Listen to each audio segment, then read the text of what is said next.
জুলাই জাতীয় সনদের ভিত্তিতে আগামী ফেব্রুয়ারিতে নির্বাচন আয়োজন করা।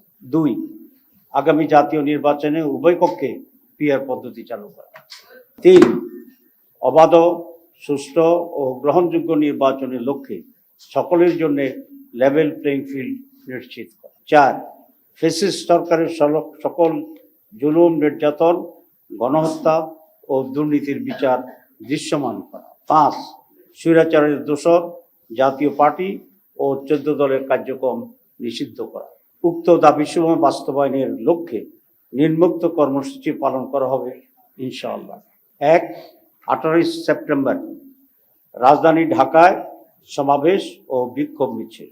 19 সেপ্টেম্বর দেশের সকল বিভাগীয় শহরে বিক্ষোভ মিছিল।